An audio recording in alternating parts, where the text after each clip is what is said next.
любой абонент вправе получить ответ в течение 15 дней, если это не требует еще дополнительного изучения.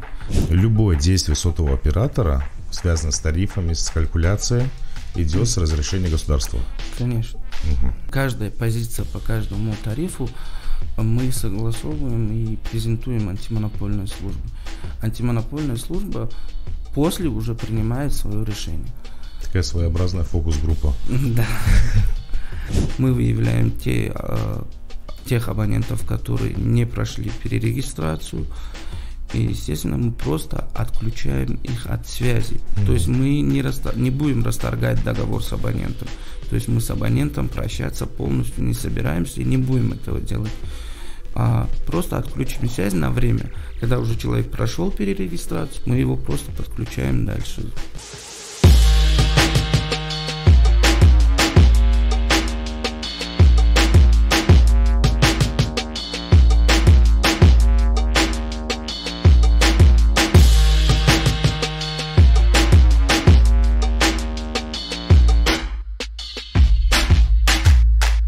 Всем привет! Это очередной выпуск цикла «Такой вопрос», второй сезон. И у нас назрел сегодня такой вопрос: как и куда обращаться с вопросами, чтобы получить ответ от сотовиков. У нас в гостях Юсупов Рустам, ведущий юрист-консультант коммерческого департамента компании «Мегафон Таджикистан». Здравствуйте, Рустам. Здравствуйте, Искандар. Давайте начнем с самого главного вопроса. Сколько в среднем жалоб на связь поступает в день от пользователей? В компанию в сутки поступает по всем каналам обращений более 11 тысяч. Из них жалобы только составляют всего лишь 80. Обращения могут быть и в письменном виде. Мы сейчас говорим о всех обращениях. То есть это и жалобы, и предложения, и какие-то другие обращения по поводу своих пожеланий, по поводу тарифов, которые... То есть вы имеете в общем запросах? Это общие запросы, которые поступают в компанию, в сутки составляют более 11 тысяч. Только всего лишь жалобы составляют 80 штук в сутки? Да. То есть 80 проблем в сутки. Сложно быть юристом сотовой связи? Юристом в сотовой связи быть несложно. Если юристы, они разделяются по несколько специализаций, так скажем. Есть юристы по корпоративному праву, юристы по гражданскому праву, юристы по уголовному и по трудовому праву. Вот. Если юрист готов к многозадачности и саморазвитию, то для него не будет сложно быть юристом сотовиков, то есть сотовых операторов. Почему не сложно будет, если он готов ко всем таким задачам? К юристам попадают очень много вопросов, задач, независимо от того, что он юрист или в корпоративном направлении, то есть от всех направлений права могут поступать вопросы и задачи к юристам. И для этого юрист должен быть подготовлен ко всем направлениям права и должен отвечать тем требованиям, которые сотовые операторы предоставляют задачи юристам. Но так постоянно же идет развитие сотовой связи, услуг, предложений. Соответственно, вы также должны развиваться в этом направлении. Конечно, каждый юрист, который работает в сотовых операторах, он обязательно должен постоянно развивать свои навыки, свои знания, чтобы отвечать требованиям как раз-таки настоящего времени. А вот из этих 80 в сутки на что жалуются в первую очередь? В основном это на скорость передачи данных.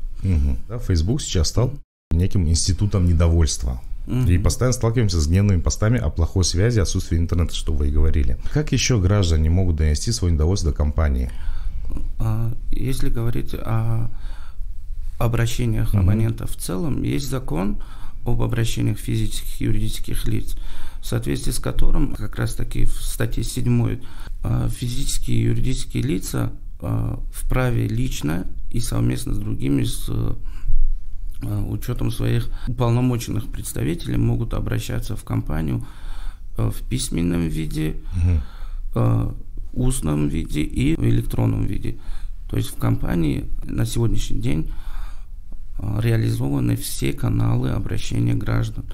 То есть абоненты могут позвонить в контактный центр компании, могут обратиться в офис обслуживания, также устно и письменно, могут также непосредственно обратиться устно и письменно в саму компанию. И самый такой передовой, или сказать, инновационный вид обращения – это обращение посредством приложения Мегафон Лайв, в котором реализован чат Доно, и также можно обратиться в электронном виде посредством всех социальных сетей. Это обращение к нашим онлайн-консультантам. Я почему считаю, что это более передовой и более лучший вариант обращения? Почему? Потому что онлайн-консультанты, они сразу же на первой линии отвечают всем требованиям и всем обращениям наших абонентов. То есть онлайн-консультанты это наиболее эффективно?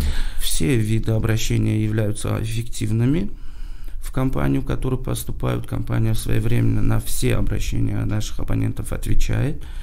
Но я считаю, что онлайн-консультанты и чат Доно, они в силу цифровизации населения, они более быстро отвечают, не ждут определенных сроков, которые предусмотрены законом, или они сразу на первой линии могут решить проблему абонента.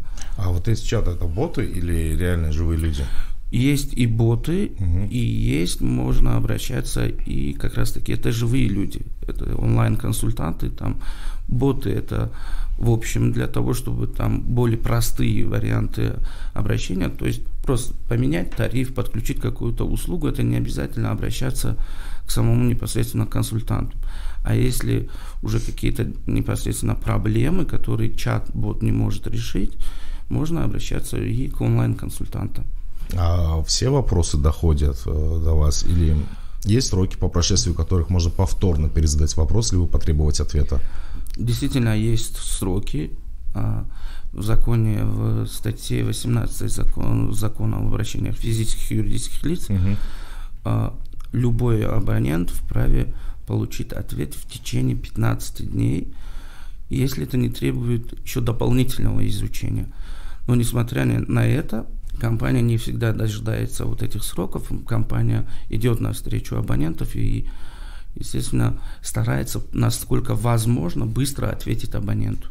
То есть бывают обращения по своей сути, они бывают разные. Если они не требуют дополнительного изучения, то компания сразу же отвечает абоненту, не дожидаясь сроков. А в соответствии с законом, то в течение 15 дней любой абонент может получить ответ и потребовать от компании ответа. Это независимо B2B, B2C?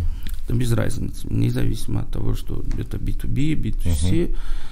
То есть, если мы говорим о юридических лицах и физических лицах, то тут разницы нет. Срок везде одинаковый, 15 дней, да? 15 дней, но я же говорю, там есть еще такое, чуть-чуть в законе есть оговорка, если это не требует дополнительного изучения. Если требует какое-то дополнительное изучение, то этот срок может продлиться до 30 дней. Ну вы оповещаете об этом? Конечно, в течение 3 дней мы оповещаем абонентов, там, в том числе физических и юридических лиц, что ваше обращение находится на стадии рассмотрения, и в течение вот этих 30 дней мы вам официальный ответ, если вам нужен официальный ответ от компании, то мы предоставим. А вот в прошлом году мы общались с техническим директором Мегафон Таджикистана Рафилем Аглямовым о проблемах, связанных с базовыми станциями.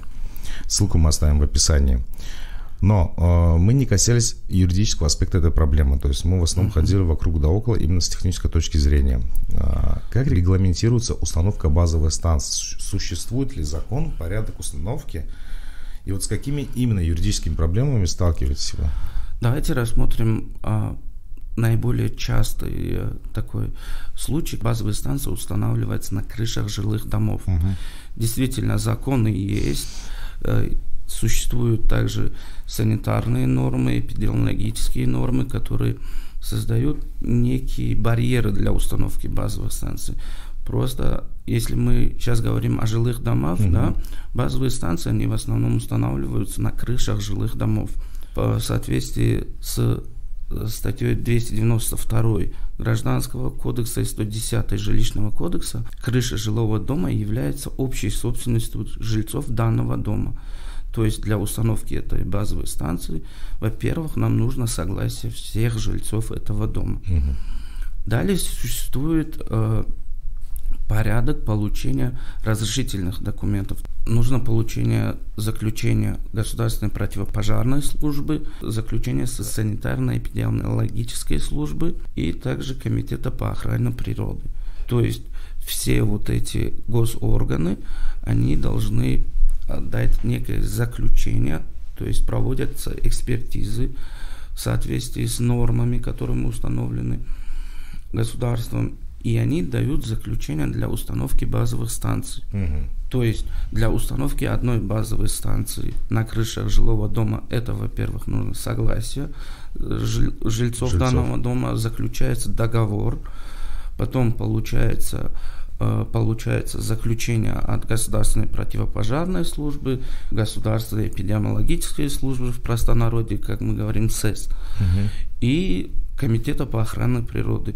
И потом только мы уже вправе, то есть компания вправе начинает строительство базовых станций. Противопожарники и природа, понятно. А СЭС при чем тут? Как раз таки СЭС нам дает заключение. Есть нормы, по которым нельзя, то есть можно где-то устанавливать базовую станцию и где-то нельзя устанавливать базовую станцию. Это, к примеру, вблизи школ. Устанавливать базовую станцию, там определенные есть требования санитарные, которые нельзя устанавливать базовую станцию. Также есть такие требования, что высота самой базовой станции, она также регламентируется вот этими нормами. И, соответственно, пока ЦЭС не дает заключения к установке базовой станции, оператор связи не может приступить. Естественно, все госорганы понимают важность связи, они идут к нам навстречу. Однако каждый из этих госорганов вправе отказать нам при установке базовых станций. Естественно, мы находим альтернативу, устанавливаем уже базовые станции, находим альтернативу и устанавливаем базовую станцию в другом месте. Естественно, даже жильцы, есть такие обращения, что жильцы не согласны устанавливать базовую станцию на крышах их домов. Естественно, оператор связи видит, что здесь проблема у него находится, проблемные зоны, и установка базовой станции вот из-за вот этих преград невозможно. Компания как раз таки ищет уже альтернативные варианты установки базовых станций. А были ли прецеденты, когда по заявлению граждан базовые станции были демонтированы? Да, прецеденты были, и прецеденты до сих пор есть. Вот, к примеру, если говорить о нашей компании, о Мегафоне, на сегодняшний день существует как минимум 10 обращений о демонтаже базовых станций. А чем объясняют? В основном это невысокая осведомленность населения об инновационных технологиях. Сложно воспринимают технические инновации, и некая боязнь все равно у населения до сих пор существует. Но, к счастью, на сегодняшний день эта боязнь чуть-чуть уже отходит, и на сегодняшний день они понимают, процент прогрессивного населения становится выше, и становятся таких жалоб всего поменьше становится. А были ли случаи саботажа и намеренного принесения ущерба базовых станций со стороны жителей? Были такие прецеденты. Прецеденты в основном это были в горных участках, не в городе, а в горных участках. Такие прецеденты были. Были прецеденты, когда оборудование, которое находится на территории каких-то определенных участках, они были сломлены, то есть поломаны. Компания в таких случаях только обращается, в соответствии с законодательством, обращается в правоохранительные органы, а уже правоохранительные органы принимают решения в пределах своих полномочий. Немножко сменим тему. Уйдем от негативной базовой станции, перейдем к позитивному. Я так понимаю, вы тот самый человек, который общается с антимонопольной службой. И сразу появляется ряд вопросов. Как проходит процедура согласования его тарифов, в том числе изменения тарифов с антимонопольной службой? Действительно, мы согласовываем все тарифы с антимонопольной службой в соответствии с статьей 22 Закона о защите конкуренции. антимонопольная служба включила нас, как операторов связи, в список лиц монополистов или доминантов. И как раз таки доминанты и монополисты, они обязаны согласовывать все свои тарифы с антимонопольной службой. А как проходит процедура? Вы им презентуете или просто отправляете? Мы, во-первых, это не просто так делается, да, мы готовим некую калькуляцию себестоимости каждого тарифа, который мы его разрабатываем. Подается заявление в антимонопольную службу, и как раз таки в себестоимость включены и калькуляция, и затраты компании в целом. То есть в каждый тариф включены все затраты компании. И подается заявление с калькуляцией себестоимости каждого тарифа. Антимонопольный орган рассматривают, и в течение недельного срока, то есть в течение 7 дней, они обязаны ответить нам. То есть антимонопольная служба, она вправе отказать в согласовании тарифов и может согласовать тариф. Только потом, после, когда мы уже проходим согласование тарифов с антимонопольной службой, тариф уже включается, грубо говоря, запускается в коммерцию. То есть у вас не бывают такие встречи, что вы приходите, рассказываете какой-то замечательный... Я как простой обыватель. Я человек, который в рекламе и маркетинге, мы вынуждены все время делать презентации. Приходить, уговаривать, объяснять, продавать воздух. Мне вот это было интересно. Вы им презентуете это все, потому что нужно донести? Конечно, но это же не просто так сухо. Мы написали заявление, вот такой тариф. Естественно, это... Я сейчас говорю о официальной части, которую мы обязаны делать. Наши коллеги из маркетинга, когда разрабатывается каждый тариф по отдельности, готовится презентация, все предоставляется, все расчеты предоставляются. То есть каждая позиция по каждому тарифу мы согласовываем и презентуем антимонопольной службе. Антимонопольная служба после уже принимает свое решение. Такая своеобразная фокус-группа. Да. Получается, каждый тариф согласовывать с ними? Конечно. И любое изменение? Любое изменение в тарифы, они согласуются. То есть я для себя хочу просто подытожить. Любое действие сотового оператора, связанное с тарифами, с калькуляцией, идет с разрешения государства? Конечно. А бывает, что отказывают? Да. И чем аргументируют? Антимонопольная служба при правительстве Республики Таджикистан, она вправе отказать в согласовании тарифов. То есть в основном отказ может быть в виде того, что когда мы предоставляем какой-то тариф, это может привести к монопольной высокой цене и к монопольной низкой цене, и также могут аргументировать тем, что может привести к дефициту определенного вида товаров, то есть к искусственному дефициту определенного вида товаров. И, естественно, антимонопольная служба вправе отказать. И может отказать в согласовании тарифов. И тариф не будет включен уже в коммерцию. Теперь к насущным проблемам. У нас сегодня подкаст посвящен институту жалоб и недовольства. В прошлом году мы также беседовали с коммерческим директором Джамшедом Бубалиевым, компании Мегафон Таджикистан. Ссылку мы также поставим. И мы говорили, кстати, к тому же и о перерегистрации сим-карт, которую продлили до февраля этого года. Тогда он дал неутешительные прогнозы, что порядка 30% граждан не пройдут перерегистрацию к вышеозвученному сроку. Оправдался ли его прогноз, или мы успеваем? К сожалению, прогноз оправдался, и по нашим данным, порядка 30% населения на сегодняшний день еще не прошло перерегистрацию. Это только Это большие города или все-таки регионы больше страдают?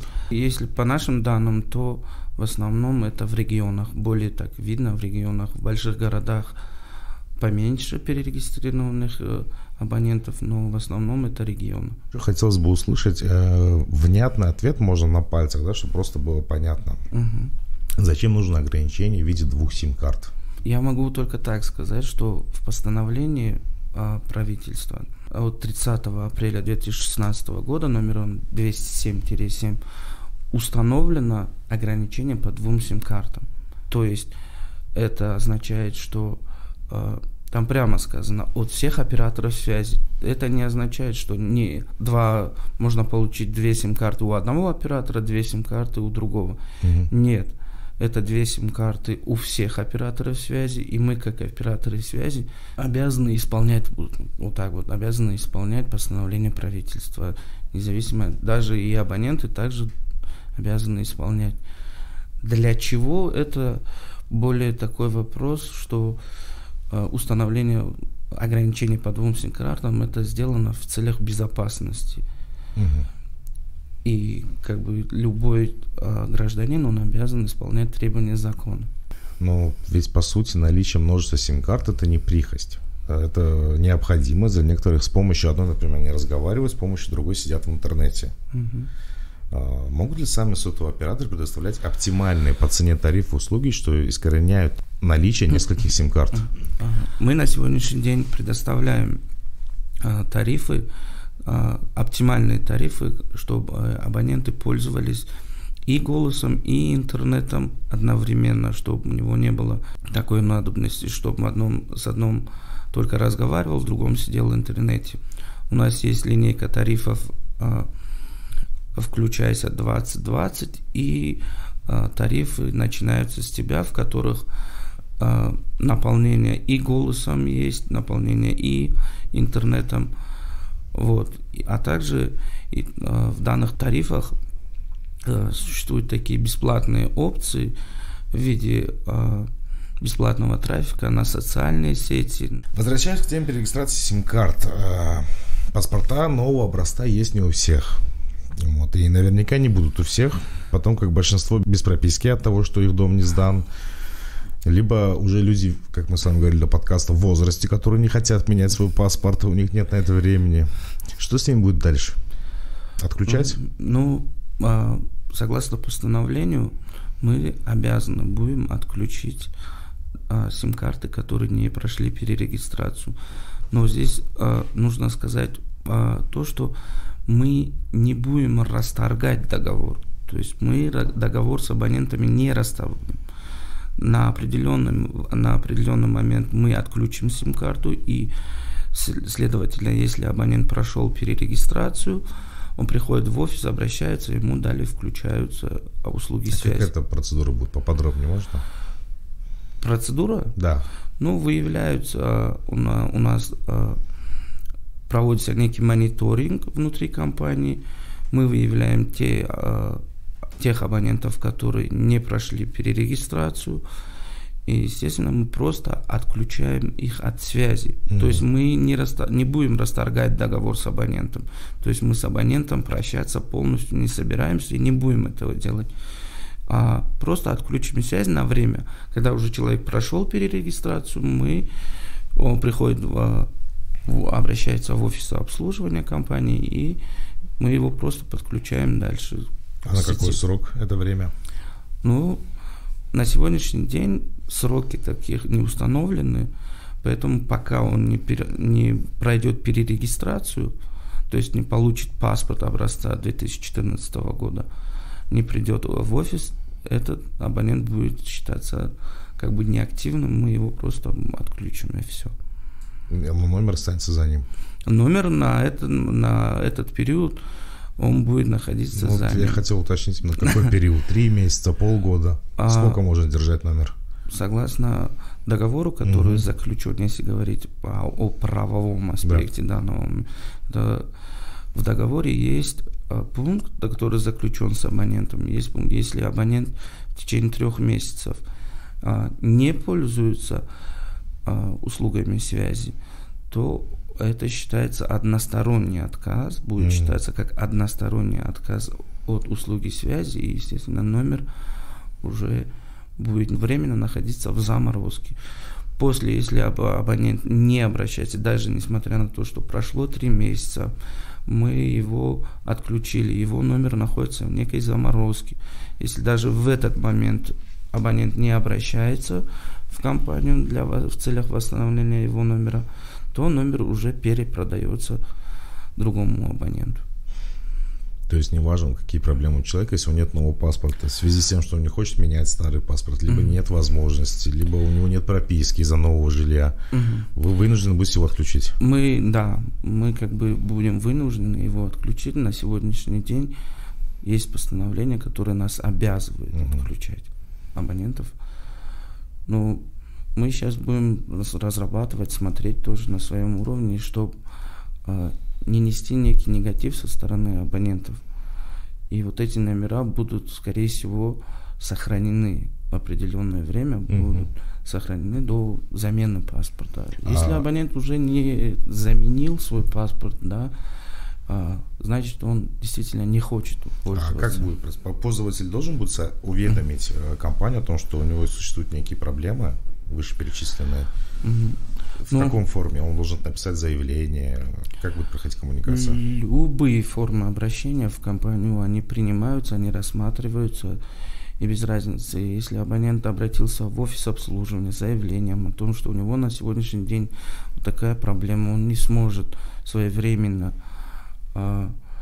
получить паспорт, мы его просто отключаем, но он все равно может в любое время после замены паспорта прийти и восстановить номер. Замечательно. Значит, вы пошли на встречу, заранее уже готовите варианты? Мы эти варианты уже рассматриваем, мы готовим, и, естественно, мы, наоборот, будем идти навстречу нашим абонентам, чтобы абоненты не уходили от нас. Компания максимально клиентоориентирована. Еще один вопрос, который долгое время волнует нас, абонентов. Когда в Таджикистане номера перестанут быть привязанными к сотовым операторам? На сегодняшний день такого закона, что позволял абоненту с сохранением номера переходить от одного оператора к другому, в Таджикистане нет.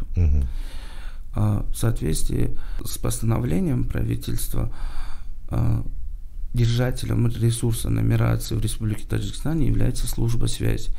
Служба связи передает эти номера, то есть номерную емкость оператору, а далее оператор уже передает эти номера в пользование абонентам. Многие абоненты думают, что когда подключились к услугам связи, этот номер собственно мой, и он принадлежит мне. Но и в договорах, и во всех других нормативных документах этот номер, который принадлежит на данный момент, находится у абонента, он только находится на праве пользования. Ну, если примут такой закон или постановление, которое обяжет операторов, например, или даст абонентам право переходить от одного оператора к другому, то все операторы связи, естественно, будут выполнять это постановление. Спасибо вам большое за беседу.